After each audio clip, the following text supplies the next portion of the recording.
Hello guys, welcome back to my YouTube channel. अगर आप हमारे चैनल पर नए आए हो तो प्लीज़ चैनल को सब्सक्राइब करना ना भूले। तो चलिए बिना टाइम को वेस्ट करते हुए आज की कहानी की शुरुआत करते हैं। कहानी की शुरुआत होती है 5000 BC से, जहां पर हम सेलेस्टियल को देखते हैं जिसने सूरज और ब्रह्मांड को बनाया था। धरती भी उसकी ही रचना थी, लेकिन धरती पर जब इंसान हुए तो यहाँ पर डीप स्पेस से कुछ खतरनाक क्रिएचर भी आ गए जिन्हें डिविएंट्स कहा जाता था। इंसानों को बचाने के लिए सेलेस्टियल ने अपने 10 सुपर हीरोज को स्टारशिप की मदद से धरती पर भेज दिया। सबने मिलकर डेविएंट्स का खात्मा कर दिया और ये इंसानों के साथ मिलकर धरती पर ही रहने लगे। कुछ टाइम बाद इनके विचार ना मिलने के कारण इन्होंने डिसाइड किया कि अपनी अपनी राह पर निकल जाएंगे और ये सुपर हीरो जिन्हें एटर्नल्स कहा जाता है एक दूसरे से अलग हो गए। अब हम आते हैं प्रेजेंट में हम देखते हैं कि 10 सुपर हीरोज में एक सुपर हीरो जिसका नाम सर्सी है, जो लंदन के एक म्यूजियम में पढ़ाती है। सर्सी जब म्यूजियम में पढ़ा रही होती है तो यहाँ सब हिलना शुरू हो जाता है और दीवार पर लगी पत्थर की बनी एक पेंटिंग उसके स्टूडेंट के सर पर गिरने वाली होती है, लेकिन सर्सी उसे हाथ लगाकर रेत में बदल देती है। सर्सी में पावर होती है, वो किसी भी चीज को रेत में बदल सकती है। इसके बाद हम दूसरे एटर्नल्स को देखते हैं जिसका नाम होता है स्प्राइट, जो सर्सी के साथ ही रहती है। इन सबको धरती पर 7000 साल हो चुके हैं। एक दिन सर्सी के बॉयफ्रेंड का बर्थडे होता है जो उसके साथ ही म्यूजियम में काम करता था। बर्थडे से वापस आते टाइम एक डेविएंस इन पर हमला कर देता है। स्प्राइट सर्सी और सर्सी का बॉयफ्रेंड उसका सामना करने की कोशिश करते हैं, लेकिन वो बहुत पावरफुल होता है। वो स्प्राइट पर हमला करने ही वाला था, तभी वहाँ पर एक और एटर्नल आ जाता है जिसका नाम होता है इक्रिस। वो बहुत पावरफुल होता है। वो अपनी पावर से डेविएंस को जख्मी कर देता है, लेकिन ये हैरान होते हैं कि वो डेविएंस खुद को ठीक कर सकता था, क्योंकि आज से पहले कोई भी डेविएंस ऐसा नहीं कर सकता था। इसके बाद वो डेविएंस वहाँ से भाग जाता है। इक्रिस दरअसल वो एटर्नल है जिसने 5000 साल पहले सर्सी से शादी की थी, लेकिन किसी कारण से 2000 साल पहले वो धरती को छोड़कर चला गया था। अकेले होने की वजह से सर्सी अपने साथ काम करने वाले प्रोफेसर को डेट करने लगती है। यहाँ सर्सी को समझ आ जाता है कि डेविएंट्स वापस आ चुके हैं, इसीलिए वो प्रोफेसर से कहती है कि अब मुझे जाना होगा। प्रोफेसर समझ चुका है कि वो सब सुपर हीरोज हैं। तीनों अजैक से मिलने के लिए जाते हैं ताकि वो जाकर अपने लीडर को बता सके कि डेविएंट्स वापस आ गए हैं और ये पहले से काफी पावरफुल हैं। अजैक के पास पहुंचने पर उन्हें पता चलता है कि अजैक मर चुकी है और ये पहली बार हुआ था कि अर्थ पर पहली बार किसी एटर्नल की डेथ हुई है। वो समझ जाते हैं कि अजैक को डेविएंट्स ने ही मारा है। उस डेविएंट्स ने अजैक को मारकर उसकी सारी पावर्स ले ली हैं। अजैक के गले से एक पावरफुल स्टोन निकलता है और सर्सी की बॉडी के अंदर चला जाता है, यानी कि अजैक ने मरने के बाद सर्सी को एटर्नल्स का लीडर चुना था। ये लोग अपनी टीम को इकट्ठा करने का फैसला करते हैं ताकि वो एक बार फिर डेविएंट्स को मार सके। वो सबसे पहले किंगो के पास जाते हैं। किंगो के पास पावर्स थी कि वो अपनी हाथ की उंगलियों से आग की गोली निकाल सकता था। मूवीज में काम करने की वजह से वो सुपर स्टार बन चुका था। वो किंगो से साथ आने के लिए कहते हैं, लेकिन काम का बहाना करके वो मना करता है। लेकिन जब उसे अपनी लीडर की डेथ की बात पता चलती है तो वो बहुत दुखी होता है और साथ चलने के लिए मान जाता है। इसके बाद वो किंगो के प्राइवेट प्लान से ऑस्ट्रेलिया जाते हैं, जहाँ उनके 2 और एटर्नल्स रहते थे।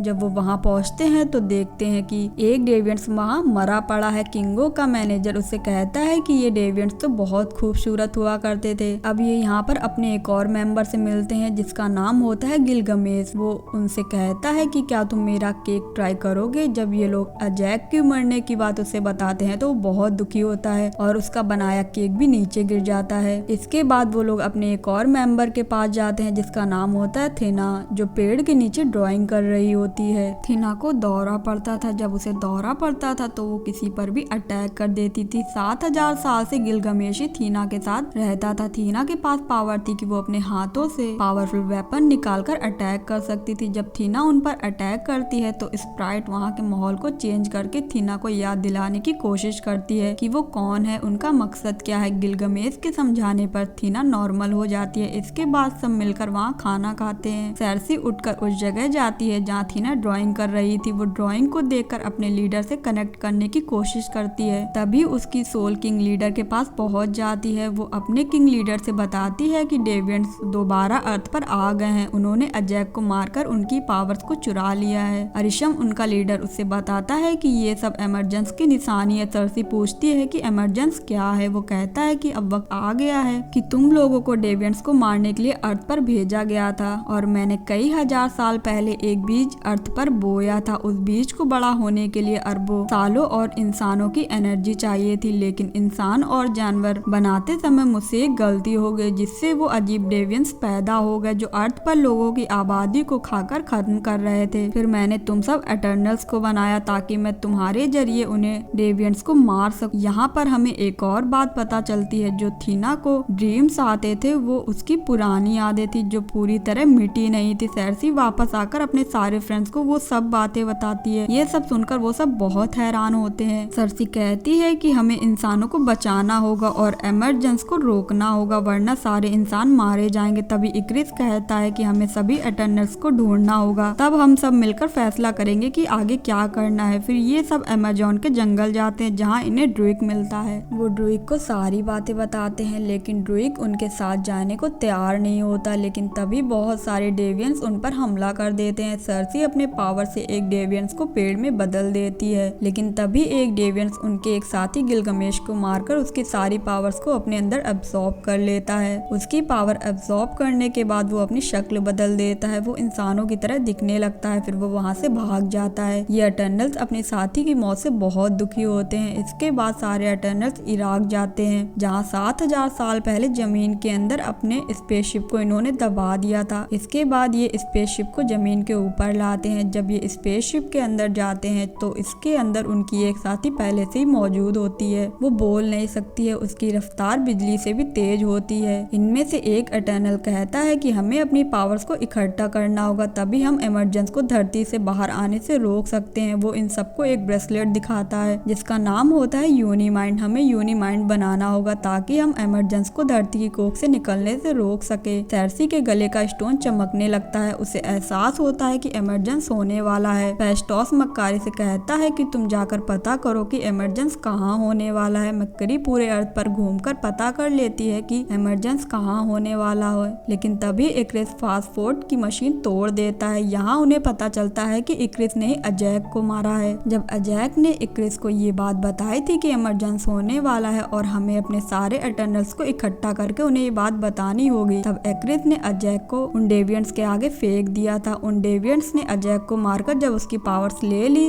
तब अजैक मर जाती है, तो इक्रिस उसे उठाकर उसके घर जाकर छोड़ देता है। ये सब बात बताकर इक्रिस वहाँ से चला जाता है और स्प्राइट भी उसके साथ चली जाती है। किंगो कहता है कि हम इक्रिस की मदद के बिना कुछ भी नहीं कर सकते, इसलिए वो भी वहाँ से चला जाता है। अब यहाँ बस 3 ही एटर्नल्स बचे हुए हैं। फेस्टोस सर्सी से कहता है कि तुम्हारे पास जो स्टोन है तुम उसकी मदद से अरिशम से जुड़ी हो, हम उसकी शक्ति से एक बैंड बना सकते हैं। फेस्टोस उससे एक बैंड बनाता है। इसके बाद ये सब पहुँचते हैं इंडियन ओशन जहाँ से वो एमरजेंस निकलेगा। वहाँ इक्रिस और स्प्राइट एमरजेंस को होते देख रहे होते हैं। वो सब अपनी बैंड से एक दूसरे से कनेक्ट करते हैं, लेकिन इक्रिस वहाँ आकर ड्रूइक को दूर फेंक देता है। इसके बाद उन लोगों में बहुत जबरदस्त लड़ाई होती है। सर्सी फेस्टोस से कहती है कि मैं जा रही हूँ अकेले एमरजेंस को रोकने, तुम यहाँ पर इक्रिस को रोको। तभी वहाँ क्रिएचर का लीडर आ जाता है। मक्कारी उसके आसपास बहुत बड़ा सर्कल बनाती है, लेकिन वो मक्कारी को पकड़कर उसकी पावर्स लेने की कोशिश करता है, लेकिन फेस्टोस क्रिएचर पर हमला करता है, जिसके बाद वो एक गुफा के अंदर जाकर गिरता है। फेस्टोस इक्रिस को अपनी टेक्नोलॉजी से बांध देता है। सर्सी जब एमरजेंस को रोक रही होती है तो स्प्राइट वहाँ जाकर चाकू से उस पर हमला कर देती है और वो कहती है कि मुझे इंसानों की जान नहीं बचानी है। तभी ड्रूइक वहाँ आकर स्प्राइट के सर पर अटैक कर देता है। हम देखते हैं कि एमरजेंस शुरू हो गया है। सर्सी अपनी पावर से सेलेस्टियल को रोकने की कोशिश करती है। इक्रिस सर्सी पर हमला करने वाला था, लेकिन उसको सर्सी के साथ बिताए मोमेंट याद आ जाते हैं। इक्रिस सर्सी के साथ मिलकर एमरजेंस को रोकने में भी उसकी मदद करता है और सेलेस्टियल रुक जाता है। इक्रिस आखिरी बार सर्सी को देखकर सूरज में जाकर कहीं गुम हो जाता है। मक्कारी ड्रूइक को देखकर बहुत खुश होती है। स्प्राइट सर्सी से कहती है वो ह्यूमन बनना चाहती है। सर्सी के अंदर अभी भी यूनिमाइंड की पावर होती है। वो स्प्राइट को इंसान बना देती है। इसके बाद वो सब फेस्टोस के घर जाकर डिनर करते हैं और स्प्राइट ने एक स्कूल में भी एडमिशन ले लिया होता है। इसके बाद सर्सी अपने फ्रेंड से मिलती है। वो सर्सी से कहता है कि मैं इस अर्थ का नहीं हूँ। तभी आसमान में एक पोर्टल खुलता है। अरिशम सर्सी के साथ साथ सारे एटर्नल्स को भी ऊपर बुला लेते हैं और वो कहते हैं तुमने इंसानों को बचाने के लिए सेलेस्टियल का कत्ल किया है, अभी मैं तुम्हें माफ कर रहा हूँ। जब मैं वापस आऊंगा तब मैं अपना फैसला सुनाऊंगा कि तुम लोगों के साथ क्या करना है। कहानी यही एंड होती है। अगर स्टोरी अच्छी लगी हो तो प्लीज वीडियो को लाइक और चैनल को सब्सक्राइब करना ना भूले।